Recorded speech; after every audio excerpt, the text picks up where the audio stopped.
राजकीय मीरा कन्या महाविद्यालय के यूट्यूब चैनल पर आपका स्वागत है।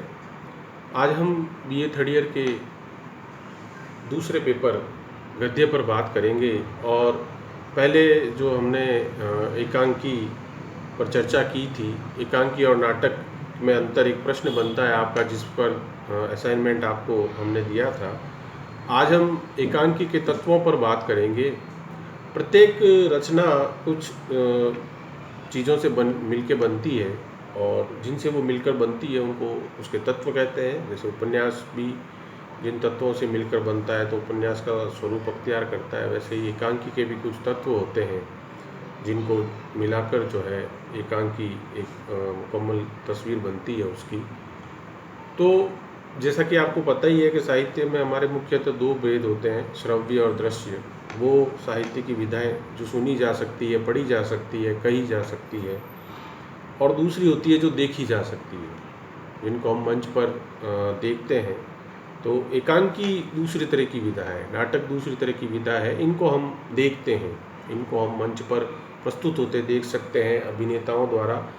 तो इसलिए उसके तत्व कुछ जो है थोड़े से अलग होते हैं, कुछ तो प्राय एक जैसे होते हैं और एक दो तत्वों में अंतर होता है। ये परीक्षा में दोनों तरह से प्रश्न पूछा जाता है आपसे। 2 नंबर का भी पूछा जाता है कि एकांकी का कोई एक तत्व बताइए, या एकांकी के किस तत्व पे जो है 2 लाइन का एक सवाल पूछ लिया, या उसके अंदर से कोई छोटा प्रश्न बना के पूछ लिया।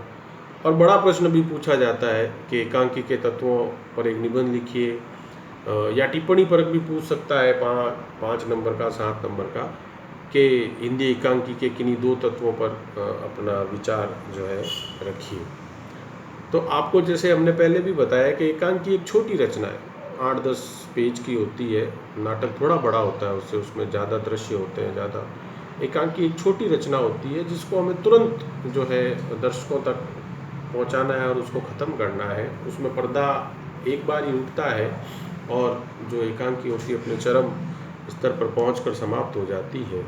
तो इसलिए उसमें जो है कुछ भेद भी होता है। तो जैसा कि पहला एकांकी का तत्व है कथा वस्तु, ये सब में कॉमन है। उपन्यास में भी कथा वस्तु होती है, नाटक में भी होती है, कहानी में भी होती है। कथा वस्तु यानी कहानी। कहानी क्या है भाई? आप एकांकी लिखने बैठे हो तो कोई ना कोई पीछे आपके एक आइडिया होगा, एक स्टोरी होगी जिसने आपको सोचने पर, लिखने पर मजबूर किया। कि मान लीजिए आप जो है उदयपुर अस्पताल में दिखाने गए कहीं पे, और वहाँ आपके साथ या तो बहुत अच्छा व्यवहार हुआ या उपेक्षा का व्यवहार हुआ, तो आप सोचने को मजबूर हो। अगर जो वहाँ पे घटनाक्रम घटे तो उसको लेकर आपके मन में सोचा क्यों ना इस पर एक एकांकी लिखी जाए कि मेरे साथ किस तरह का वो जो है ट्रीटमेंट हुआ। तो पीछे एक कहानी होती है, किसी भी रचना के पीछे, कहने के पीछे एक कहानी होती है। तो उस कहानी को आधार बनाकर कथा वस्तु का डेवलपमेंट किया जाता है, जिसको कथा वस्तु, कथानक, प्राय ये 2 शब्दों में हम बोलते हैं। ये घटनाओं का विधान होता है, यानी कौन सी घटनाएं अब इस रचना में शुरुआत से घटेगी और कहाँ तक वो जो है घटेंगी, कहाँ तक जाएगी, और उसी से कहानी का विकास आगे होता रहता है। ये कहानी का जो कथानक है हम कहीं से भी ले सकते हैं, चाहे तो हम 5000 साल पहले की किसी सभ्यता से ले सकते हैं, चाहे तो बौद्ध और जैन धर्म के से ले सकते हैं, चाहे मुगल पीरियड से ले सकते हैं, या चाहे तो बिल्कुल आज की हम कहानी ले सकते हैं। और हो सकता है हम आज के 50 साल बाद की भी कोई कहानी को हम अपना आधार बना लें। तो ऐसा कुछ नहीं है, कहानी कहीं से भी ली जा सकती है। वो इस देश की हो सकती है, इस देश के बाहर की हो सकती है। बस कहानी लेते समय हमें एकांकी में ये ध्यान रखना है कि वो कहानी मंच पर प्रस्तुत की जा सके। इस तरह की कहानी हमारे पास होनी चाहिए। आप अगर जानवरों को सचमुच लाना चाहते हैं तो वो एकांकी में संभव नहीं होगा, क्योंकि उस एकांकी को हमें मंच पर घटित करना है। तो वहाँ पर असली शेर और हाथी और आप कहाँ से लाओगे?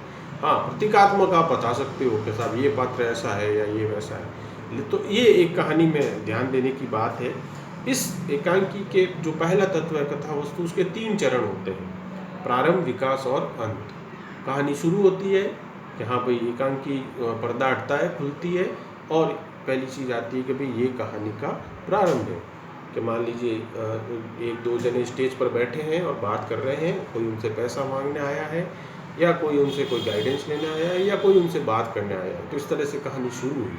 फिर जैसे जैसे पात्र बोलेंगे वैसे वैसे कहानी आपको आगे समझ में आने लगेगी कि अच्छा ये जो है कहानी कुछ आगे बढ़ रही है, ये हमें बताना चाह रही है। तो वो विकास होता है, डेवलप होती है कहानी उससे। उसके बाद में उस कहानी को एक अंत तक ले जाना होता है। जैसे आपने फिल्मों में, धारावाहिक में देखा होगा कि भाई एक अंत तक कहानी को ले जाना पड़ता है। जैसे रामायण में राम जन्मे, राम बड़े हुए, सीता से विवाह हुआ, सीता का रावण द्वारा बलात् अपहरण हुआ, फिर रावण वध के साथ रामायण का समापन हुआ। तो ये कहानी का डेवलपमेंट है।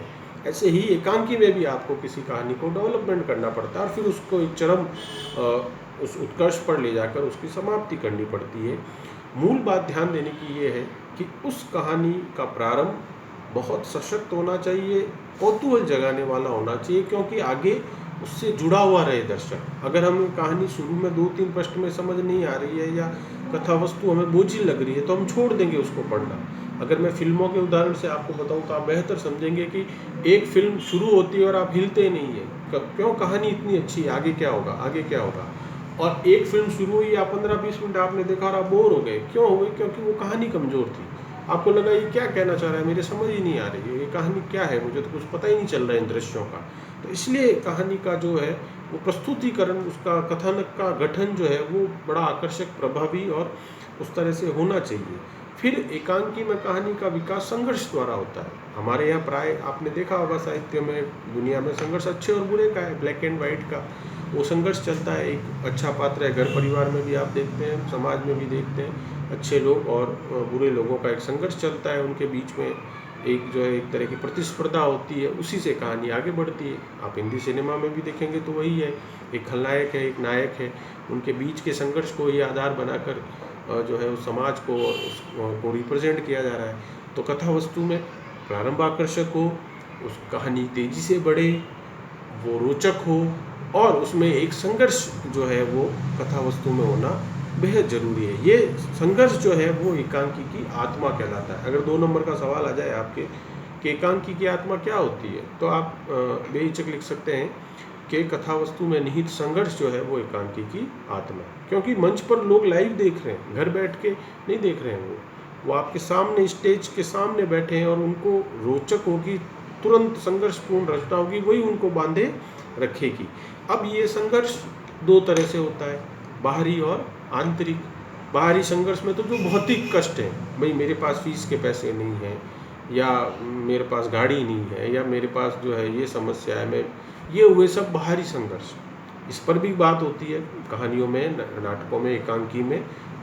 गरीबी से लड़ते हुए आप हजारों ढेरों कहानियाँ देखते हैं आप कि कई बच्चे जिनके कुछ भी आर्थिक संसाधन नहीं है, लेकिन वो उन बाहरी संघर्षों से लड़कर आज एक अच्छे मुकाम पे पहुँचे। एक संघर्ष होता है आंतरिक, यानी जो आपके मन में द्वंद्व चलता है, मन में आपके क्या डिलेमा चल रहा है, वो भी एक संघर्ष होता है कि भाई मुझे ये करना है कि नहीं करना है, मैं आर्ट्स लूँ या साइंस लूँ। ये बाहरी संघर्ष नहीं है, ये आपका आंतरिक है कि मुझे कौन से कॉलेज में एडमिशन लेना है या मुझे क्या करना है। वो एक संघर्ष चलता है, मैं साइंस लूँ या आर्ट्स लूँ, या मैं ये वाला फ़ोन लूँ या वो वाला लूँ। तो ये भी एक तरह का आंतरिक संघर्ष है। अंदरूनी जो मनोविकार होते हैं हमारे, उनके अंदर भी संघर्ष चलता है कि अच्छा ये काम मैं क्यों करूं, मैं ये क्यों ना करूं। ये तमाम जो संघर्ष होते हैं वो कथा वस्तु में होने चाहिए, और यही संघर्ष आगे चल के कहानी का एंड करते हैं। वहीं से जो है कहानी आगे बढ़ती है और वो एक ख़त्म होती है एक जगह जाके। एक बहुत महत्वपूर्ण इसमें संदर्भ आता है संकलन त्रय। ये सिर्फ एकांकी में आपको मिलता है और इस पर टिप्पणी पर भी सवाल कई बार पूछा गया है, हर जगह पूछा जाता है, राजस्थान में और कहीं पे भी। और 2 नंबर का सवाल तो वैसे भी कभी भी पूछ सकता है। संकलन त्रय मतलब होता है एकांकी में एक घटना, एक मन स्थिति, इन सब का एक संवेदना का चित्रण, यानी एक ही होना चाहिए। क्योंकि हम जानते हैं एकांकी एक छोटी रचना है, एकांकी बहुत विस्तार ली हुई नहीं होती उपन्यास और लंबी कहानी की तरह। इसलिए हमें उसके अंदर एक ही मेजर घटना पे फोकस करना है, हमारे उसके अंदर हमको एक ही संवेदना को चित्रित करना है। क्योंकि वो इसलिए क्योंकि अगर हम ज़्यादा फैला देंगे उसको तो फिर हमें पर्दा गिराना पड़ेगा।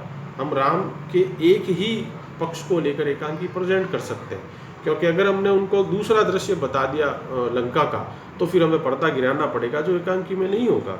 वो नाटक में होता है जब दृश्य अलग अलग होते हैं, तो वो संभव नहीं। इसलिए किसी एक ही घटना एक ही संवेदना को लेकर, एक ही पात्र की मनस्थिति को लेकर जो है आपको उस एकांकी का चित्रण करना है। और इन तीनों की जो अपेक्षा होती है, यानी इसके कारण स्थान, कार्य और समय की एकता। स्थान एक ही होना चाहिए, आपको अलग अलग जगह एकांकी पढ़ते लिखते समय ऐसा नहीं करना है कि अलग अलग जगहों का चित्रण कर रहे हो आप। समय एक ही होना चाहिए, प्राय कोशिश करें, और उसमें कार्य एक ही होना चाहिए, मुख्य कार्य एक ही होना चाहिए। तो स्थान, समय और कार्य, इन तीनों की एकता संकलन त्रय कहलाती है। तो ये जो है चीज़ कथा वस्तु के अंतर्गत आती है। कहानी कहीं से भी ले सकते हैं, कहानी रोचक होनी चाहिए, कहानी में संघर्ष होना चाहिए, कहानी तीव्र गति से आगे बढ़नी चाहिए, कहानी की आत्मा जो है एकांकी की, वो इस कहानी के अंदर मौजूद संघर्ष ही है कथा वस्तु में। तो ये कथा वस्तु आपके पास आ गई, जिसको अंग्रेजी में हम प्लॉट कहते हैं। अब उसके बाद उस कथा वस्तु को आगे कौन बढ़ाएगा, तब हमें ज़रूरत पड़ती है पात्रों की, यानी कैरेक्टर। सिनेमा फिल्मों में आप देखेंगे कहानी तो है आपके पास, हाँ ठीक है, एक हीरो है, एक हीरोइन है, एक विलियन है, ये चीज़ है, लेकिन अब उनके लिए हमें कैरेक्टर तलाशने हैं कि हाँ भैया ये हीरो इसका रोल करेगा, ये हीरोइन इसका रोल करेगी, ये जो है ये विलियन का रोल करेगा, ये कॉमेडियन होगा, ये मदर का रोल होगा। तो वो चीज़ कहलाती है पात्र या चरित्र चित्रण, जो एकांकी का दूसरा तत्व है। यानी कथानक का विकास जिनके द्वारा होगा वो कहलाते हैं हमारे एकांकी के पात्र, जिनको हम पात्र या चरित्र चित्रण, जिसको हम दूसरा तत्व जो है वह कहते हैं। अब ये पात्र ऐसे होने चाहिए जो आपसे जुड़े, जिनका जुड़ाव जन साधारण से हो, आम जन से हो, तब उसको कनेक्ट करने में बहुत जो है दर्शकों को भी आनंद आता है। आज भी जो कहानियाँ बहुत प्रसिद्ध हुई हैं, जिनको हमने बहुत ज़्यादा अप्रिशिएट किया, वो इसीलिए है कि वो कनेक्ट करती है। अब रियलिटी शो में देखिए बार बार बताया जाता है कि ये जो गाना गाने आने वाला है या जो डांस करने आने वाला है, ये बहुत, इसके पिता ऑटो चलाते हैं, इसके पिता कपड़े सीते हैं, इसके पिता ड्रेस ड्राई क्लीन प्रेस करते हैं, इसकी माँ मजदूरी करती है। क्यों बताया जाता है? क्योंकि उन पात्रों से, यानी जो टीवी पे दिखाया जा रहा है, उससे आप कनेक्ट हो। क्योंकि हमारे यहाँ तो 90% जनता तो साधारण जनता है।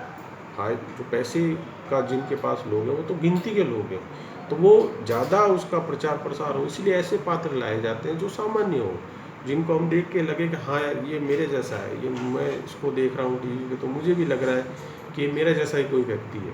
तो ये पात्र और चरित्र चित्रण में ध्यान रखने की बात है। पात्र और चरित्र कहीं से भी ले सकते हो आप, जहाँ की कहानी होगी, अगर मुगल पीरियड की है, अगर मौर्यकालीन है, अगर जो है हड़प्पा मोहनजोदड़ो सभ्यता की है, तो पात्र भी वहीं के होंगे। वो चरित्र जो है आपको वहाँ से देखने पड़ेंगे, ये किसी भी वर्ग के हो सकते हैं। और एकांकी में एक महत्वपूर्ण बात यह है, उसके पात्र या चरित्र चित्रण नामक दूसरे तत्व में उनकी संख्या सीमित होनी चाहिए। यानी जो पात्र हैं या चरित्र हैं, उनकी जो संख्या है वो कम होनी चाहिए, क्योंकि छोटी घटना लेनी है, छोटा समय है आपके पास, पर्दा बार बार गिरेगा नहीं, तो आप ज़्यादा पात्र लोगे तो ज़्यादा लोग बोलेंगे, ज़्यादा पात्र लोगे तो संख्या, उसकी लंबाई बढ़ जाएगी, तो उसके लिए नाटक है फिर। इसलिए आपको पात्र 5, 6 पात्र, 4 पात्र, 2 पात्र, 3 पात्र, 5, 6, 7, 8 के अंदर ही आपको एकांकी को जो है समाप्त कर लेना है। और एक महत्वपूर्ण बात एकांकी के तत्व में पात्र चरित्र चित्रण के अंतर्गत ये है कि उसमें 1 या 2 पात्र या 3 पात्र, 4 पात्र जो मुख्य किरदार होंगे, मुख्य चरित्र होगा उनका, और बाकी जो होंगे वो गौण होंगे, बाकी जो है वो माइनर कैरेक्टर होंगे। मेन जो अभिनेता है, जिसको नायक या नायिका अपन कहें, या नायक और उनके मित्र, वो 2-3 प्रमुख कैरेक्टर होंगे, और बाकी जो है वो गौण कैरेक्टर होंगे। तो ये हमें ध्यान रखना है। और आज हमने 2 जो है एकांकी के तत्वों पर बात की।